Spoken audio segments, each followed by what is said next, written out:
Hi everyone, so welcome to this new video. आज की video में हम यूक्लिड्स ज्योमेट्री के बारे में सीखेंगे, जो कि चैप्टर 5 है आपकी एनसीईआरटी टेक्स्ट बुक में।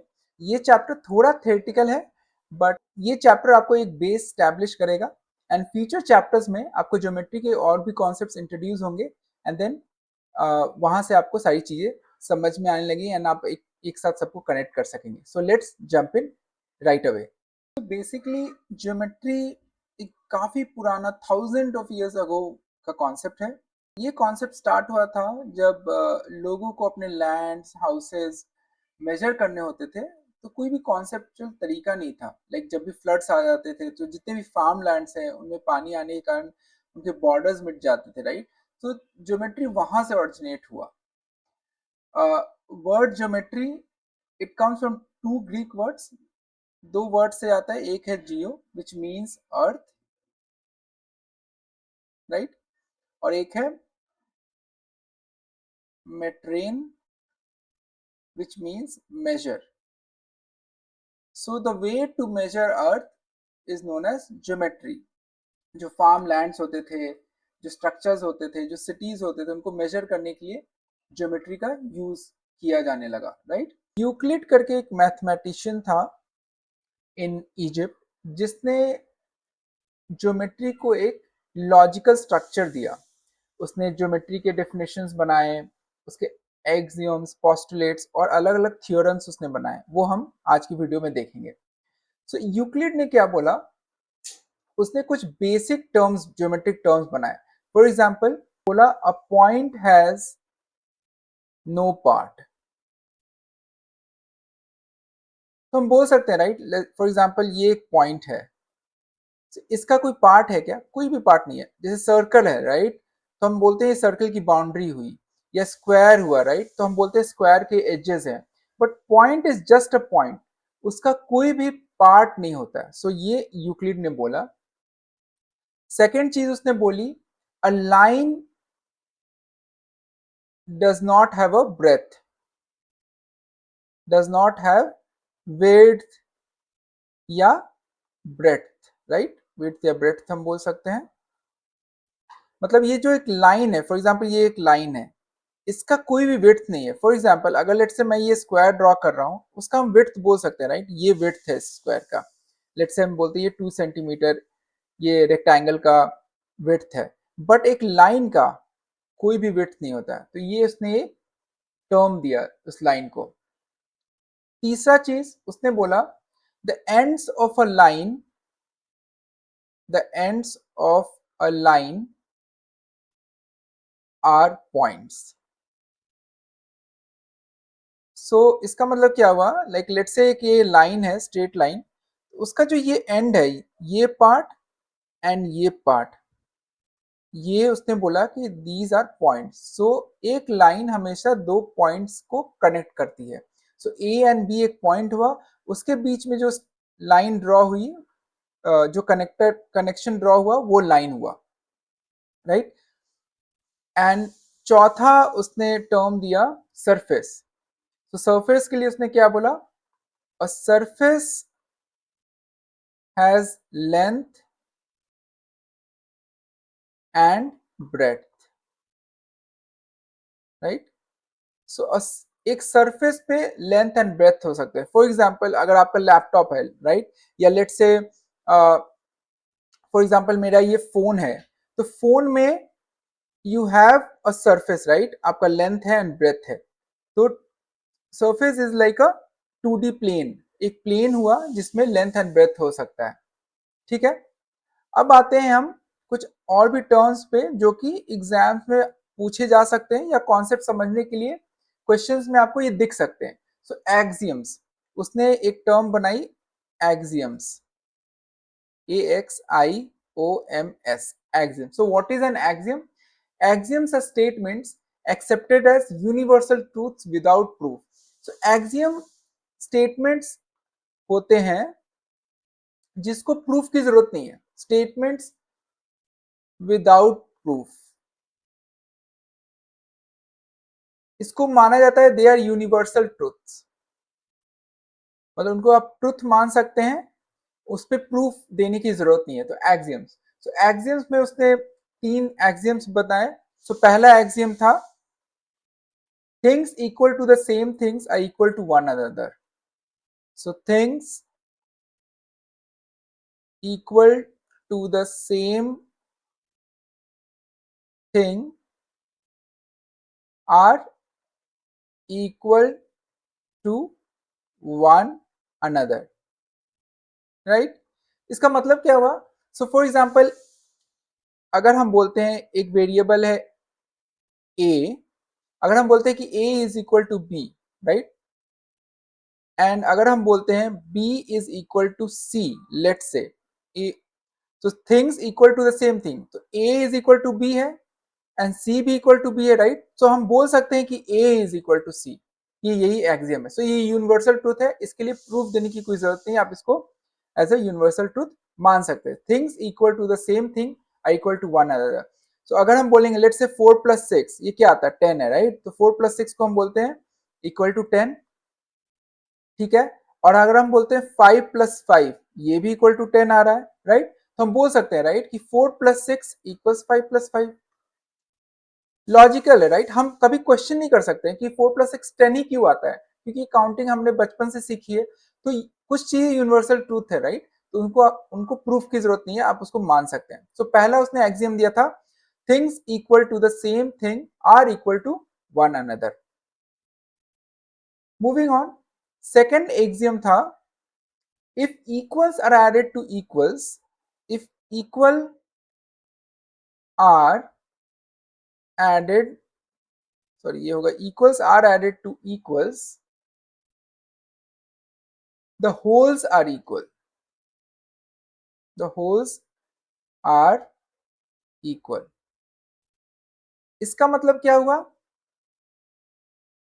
लेट से एक नंबर a है, उसमें अगर मैंने b ऐड कर दिया, ठीक है, और a एंड b को हम इक्वल बोल रहे हैं, एंड देन b में भी मैंने सेम नंबर ऐड कर दिया 5, तो हम ये बोल सकते हैं कि equal, so 5 and 5 are same, right? Equal है, equals are added to equal, और मैंने बोल दिया a and b are equal, उस लिहाज से a plus 5 and b plus 5 भी इक्वल होगा, राइट? ये हम इक्वेशंस में भी हम देखते हैं, लेफ्ट हैंड साइड में आप सेम नंबर ऐड करो, राइट हैंड साइड में सेम नंबर ऐड करो, तो इक्वेशन चेंज नहीं होता है, इक्वेशन की वैलिडिटी ट्रू रहती है, like a plus 5 equal to b plus 5। तो ये सेकेंड एक्सियम था। थर्ड एक्सियम है the whole is greater than the part, the whole is greater than the part. अब ये क्या है? एक इक्वेशन है, लेट से z equals x plus y, ठीक है? तो ये सम है, राइट? x एंड y का सम z है, तो हम बोलेंगे z is greater than x and z is greater than y। इसका सिंपल मतलब यही है, the whole is greater than the part. तो ये सिर्फ 3 ही एग्जाम्स नहीं थे, उसने और भी एग्जाम्स दिए थे, जो कि आज अगर हम उसे पढ़े तो ऑब्वियस लगेगा कि ऑब्वियसली ये तो सही है, इसलिए हम बोलते हैं कि वो यूनिवर्सल ट्रूथ है, हम उनको मान लेते हैं, right? What are exams? So एक बार फिर से हम डिस्कस कर लेते हैं एग्जाम्स क्या होते हैं। These are the statements without proof, they are considered as universal truth, right? अब नेक्स्ट हम बढ़ते हैं पोस्टुलेट्स की तरफ। उसने postulates, so what is a postulate? These are assumptions, कुछ अजम्पशंस उसने बनाए स्पेसिफिक टू ज्योमेट्री।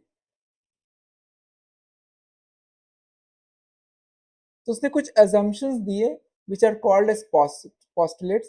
हम देखते हैं वो, उसने 5 postulates दिए थे, 5 assumptions, देखते हैं वो postulates क्या हैं। सो पहला postulate था a straight line may be drawn from any one point to the other point। सो मैं यहाँ लिख देता हूँ a straight line may be drawn from any one point to any other point। ये एक पोस्टुलेट है। सो लेट से हमारा एक पॉइंट है ए, एंड लेट्स से ये पॉइंट है बी, तो वो कह रहा है कि एक स्ट्रेट लाइन ड्रॉ की जा सकती है from one point to another point. So ये पहला पॉस्टुलेट है, काफी बेसिक है, आई नो ये ऑब्वियस लग रहा है, लेकिन जब उसने इतने 1000 years पहले जब उसने ये सब बनाया था उस समय ये ऑब्वियस नहीं लगता था, राइट। नेक्स्ट पॉस्टुलेट पे आते हैं। सेकंड पॉस्टुलेट है a line segment can be extended indefinitely indefinitely। इसका मतलब क्या हुआ, लेट से हमारा एक लाइन है पॉइंट ए से point B which is this, तो अगर ये लाइन सेगमेंट है तो हम ये कह सकते हैं इसको हम एक्सटेंड कर सकते हैं, ये इस स्क्रीन को निकल के बाहर चला जाएगा, राइट। इनडेफिनेट इनडेफिनेटली मतलब ये कहीं भी जा सकता है। तो एक स्ट्रेट लाइन अगर दो पॉइंट के बीच में है तो उसको हम एक्सटेंड भी कर सकते हैं, कहीं भी जा सकता है। ये सेकेंड पॉस्टुलेट हुआ। थर्ड पॉस्टुलेट है a circle can be drawn with any centre and radius. तो ये तो ट्रू है, आप कितना भी बड़ा सर्कल ड्रॉ कर सकते हो जिसका रेडियस 2 सेंटीमीटर है, या फिर जिसका रेडियस 1 सेंटीमीटर है, राइट, या 4 सेंटीमीटर हो, राइट। आप कुछ भी ड्रॉ कर सकते हैं विथ एनी सेंटर एंड, इसका सेंटर यहाँ है, इसका सेंटर यहाँ है, इसका सेंटर यहाँ है, right, with any centre and radius, right. Fourth postulate पे आते हैं, all right angles are equal to one another.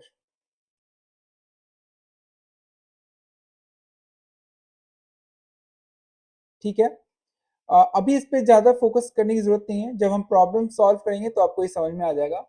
And fifth postulate is, मैं पूरा यहाँ पे लिखूंगा नहीं, I just paste the entire text. If a straight line falling on two straight line makes the interior angles on the same side of it taken together less than the two right angles, then the two straight lines, if produced indefinitely, meet on that side on which the sum of angles is less than the two right angles. हम एक example से समझते हैं, फिर आपको ये और भी क्लियर हो जाएगा। सो हमारा एक लाइन है A B, draw, let me draw a line. So let's draw a line. हमारा एक लाइन है ए बी, ठीक है, ये पॉइंट है लेट से ए, ये पॉइंट है लेट से बी, ठीक है। ये इधर भी जा सकता है इंडेफिनिटली और इधर भी जा सकता है इंडेफिनिटली, राइट। एक और लाइन ड्रॉ करते हैं,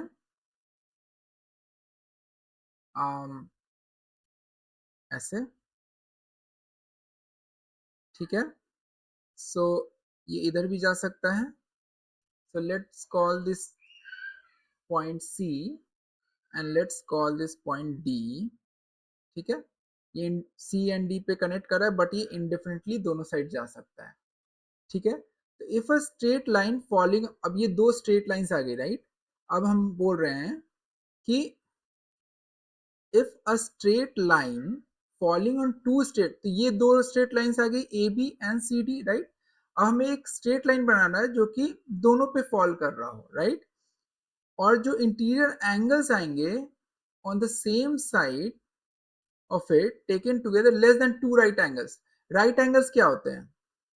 Right angle is 90 degree, two right angles क्या हो जाएंगे? 180 डिग्री होगा, right. 2 into 90 degree is 180 degree, right. So two right angles is 180 degree. तो अगर हम कुछ ऐसा बनाए, एक स्ट्रेट लाइन, मैं एक स्ट्रेट लाइन ही ड्रॉ कर देता हूँ। If I draw this straight line like this, right, जो कट कर रहा है पॉइंट P पे एंड पॉइंट Q पे। अब ये जो एंगल है इसको लेट से 1 बोल देते हैं एंड इसको 2 बोल देते हैं, राइट।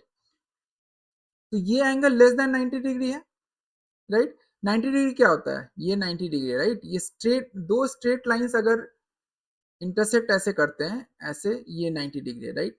बट ये अगर झुका हुआ रहेगा ऐसे स्ट्रेट लाइंस, तो इसका मतलब this is less then 90 degree, right.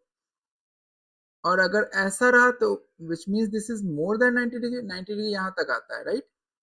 मैं फिर से ड्रॉ करता हूँ, ये 90 डिग्री है, राइट।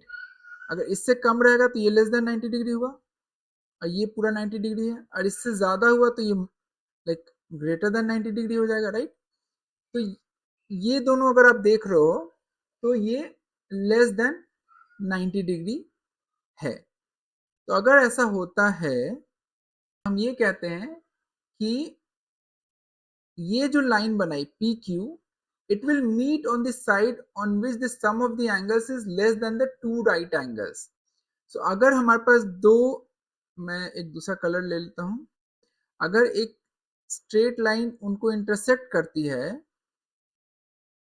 और इन दोनों इंटीरियर एंगल का सम लेस देन 180 डिग्री होता है, तो हम ये कहेंगे कि अगर इन दोनों लाइन को, जो ओरिजिनल लाइन थी A B and C D को, इफ यू एक्सटेंड इट, अगर इंडेफिनिटली हम एक्सटेंड करेंगे किसी भी दोनों साइड में, तो ये लोग इस साइड में जाके इंटरसेक्ट करेंगे, राइट। अगर हम इस लाइन को एक्सटेंड करेंगे तो ये इधर आता जाएगा, इस लाइन को एक्सटेंड करेंगे ये इधर आता जाएगा, तो यहाँ पे जाके कहीं ये लोग इंटरसेक्ट करेंगे, राइट। ये हम बोल सकते हैं इंटरसेक्ट कर रहे हैं। तो ये तभी पॉसिबल है अगर ये एंगल, ये दोनों angle is less than two right angles which is less than 180 degree.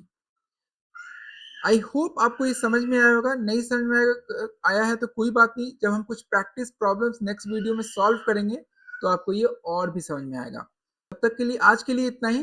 फिर मिलते हैं हम नेक्स्ट वीडियो में जिसमें हम कुछ और प्रैक्टिस प्रॉब्लम सॉल्व करेंगे। तब तक के लिए टेक केयर, हैव फन।